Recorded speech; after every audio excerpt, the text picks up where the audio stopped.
ladies and gentlemen, and most importantly, former shirt factory girls. For those who don't know me, I'm David from Derry Danders Walking Tours. I was involved in the speeches for the other plaques, or about three of the other plaques last year. Approximately, hard to believe it was a year ago now, and there was 8 put up that weekend, and now we have our 9th. I'm sure it's not the final one either. No. So we'll keep that under wraps for now. So it's great to be here. My involvement with the factory girls movement is my mother was a former shirt factory worker. She worked in Desmond's Karate, Edmonton, Welsh Margesons, and somewhere else as well. I can't just remember the fourth one. But it's great to see you all here. As a tour guide in the city, I'm well used to walking around telling people about the history. And the history of the shirt factories has probably been neglected over the last few years. But it's great to see an organisation such as this. Also, other businesses now, things like Tinney's Bar has a shirt factory theme, a lounge, and there's other things happening. And I, of course, have a shirt factories tour as well. But just to give you a wee bit of history, there isn't an awful lot I can tell you about the Star factory as such. It's one of the ones where I think we need to gather more information. So I'll give you a few key points, and they say there might be people here know more about it than me, and hopefully collate that information and have that available in the future. Now, the Star factory was one of the last of the big factories that was built in the late 1800s. It was built in 1899, and the architect was a guy by the name of Daniel Conroy.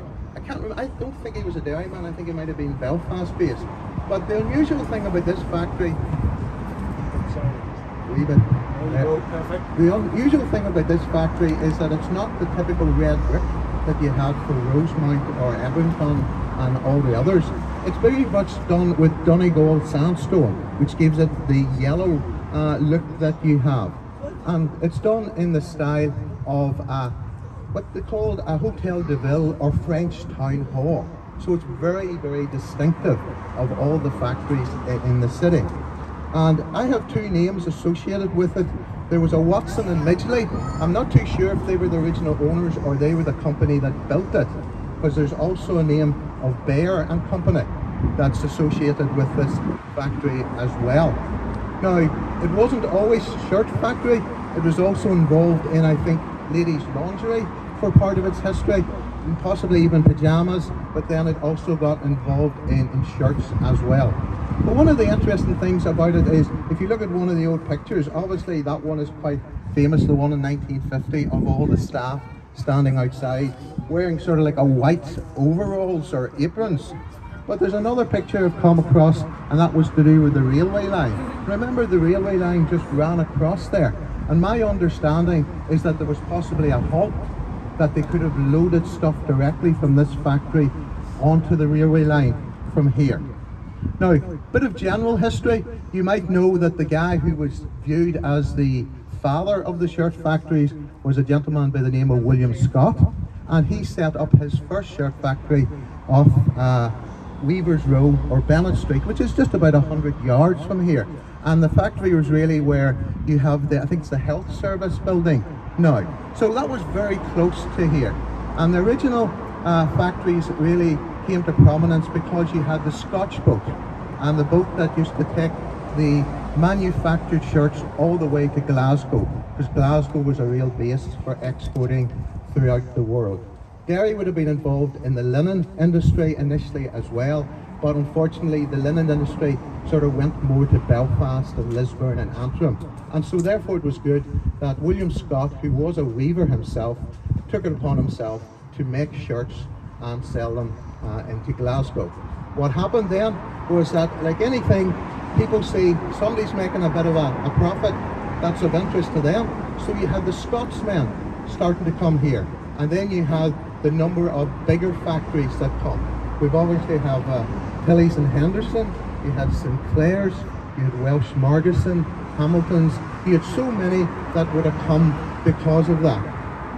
Unfortunately, where we stand today, we no longer have a shirt factory in the city. We still have some involvement in clothing manufacture. I think O'Neill's would still make some t-shirts and sports clothing and possibly stuff to do with the Dairy Girls. And then we have the Fashion Textile Design Centre, which would be used as an incubation centre for new businesses or for people training. So it's good to see that that's still continuing. And I say it's important that we keep the history going there. Just to tell you a couple of things about my tours. I do a standard walk around the walls tour. I walk around the murals, and I have a tour of the waterside. And in my waterside tour, we would actually go and look at the Ebrington factory. But I designed a specific Shirt Factories Heritage Tour last year, and in that we have it can last between 2 to 4 hours, depending on what your stamina is and what your interest is. And we have a walk around most of the shirt factories in the city. We don't usually go to Ebrington on that tour. We look across at it over the bridge, and we don't usually go to Rosemount. We look at Rosemount from Double Bastion.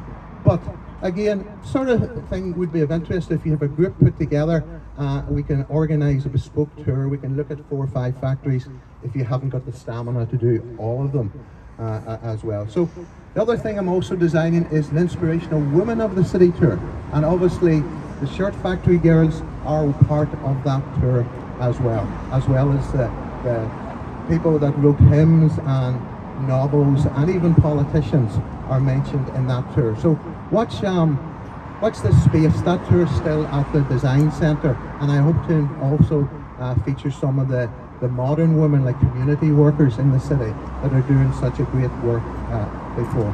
So first of all, finally, I would say great to be involved in this organisation. I hope you go from strength to strength. I hope the whole history of the Shirt Factory Girls movement goes from strength to strength as well. And I certainly congratulate you on the unveiling of your 9th plaque. Thank you very much.